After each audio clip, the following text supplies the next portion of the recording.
Kalau kita ingat dulu kan ketika penyiraman air keras juga kepada Novel Baswedan, itu juga urusan pribadi gitu, hanya berhenti di orang-orang tertentu. Gimana Pak? Orang tertentu. Ya itu menurut saya tidak fair gitu ya. Untuk kasus ini Pak Mahfud mengharapkan apa mestinya Komnas HAM untuk segera kasus penyiraman air keras? Ya seharusnya aktif dong. Tapi tiba-tiba ada orang meminjam tangannya Pak Kala untuk mengadu domba antar umat beragama. Jadi seberapa berbahaya menurut Pak Mahfud upaya-upaya seperti itu?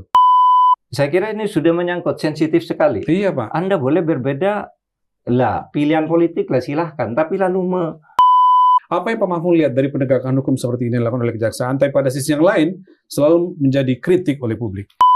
Si Ibam ini kan tidak tanda tangan, tidak setuju. Justru tidak tanda tangan Pak, iya. Tidak setuju dia. Yang mendesak-desak ini nih, yang hanya dituntut 6 tahun 7 tahun ini yang ini tidak sudah nyatakan tidak setuju kok katanya. Dia dituntut 15 tahun. Padahal yang menyetujui proyek itu adalah pejabat-pejabat eselon 1-nya. Persis.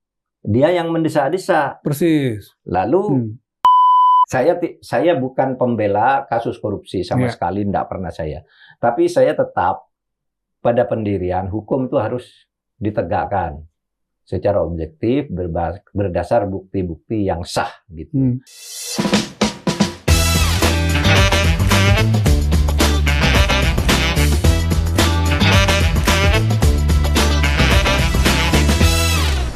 Halo saudara semua, senang bisa menyapa dan bertemu kembali dengan Anda di podcast Terus Terang.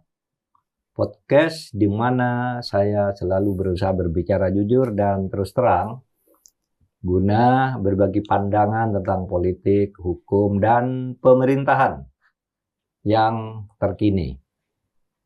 Simak dan ikuti pembahasan ini sampai akhir agar Anda mendapat pemahamannya secara utuh. Baik, mari kita mulai. Silakan. Ya. Mau tanya apa? Pak Mahfud, ada beberapa, 3-4 topik yang akan saya tanyakan. Kaitannya dengan yang muncul kasus-kasus hukum di pemerintahan belakangan ini. Baik itu yang muncul seperti biasa di akun Instagram atau Facebook kita, atau akun-akun media sosial lain, termasuk juga yang Pak Mahfud temukan dari interaksi dengan publik di luar, Pak. Iya. Ada concern beberapa orang lalu menawarkan untuk kita bahas setelah kita diskusi di sini.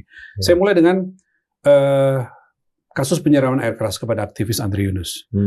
Besok, menurut rencana Pak, hari Rabu, ini tanggal 29 April, itu sudah akan mulai sidang pengadilan militer terhadap 4 terduga pelaku penyiraman air keras kepada Andri Yunus. Ekspektasi teman-teman di masyarakat sipil adalah bagaimana persidangan ini kelak nanti bisa memunculkan tidak hanya 4, tapi muncul juga dugaan pelaku baru, terutama warga sipil. Gimana Pak Mahfud melihat seberapa strategik atau tidak strategik pengadilan ini?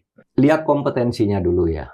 Kalau kita melihat sekarang ini kan sedang digiring agar orang percaya dan menerima bahwa kasus itu ditangani oleh peradilan militer. Okay? Kalau dari sudut hukum formalnya atau hukum yang sekarang sedang berlaku, memang sampai detik ini dengan kondisi di mana ada 4 tersangka yang semuanya anggota militer, itu memang kompetensinya menjadi kompetensi peradilan militer. Perdebatannya adalah apakah tidak bisa itu dibawa ke peradilan sipil.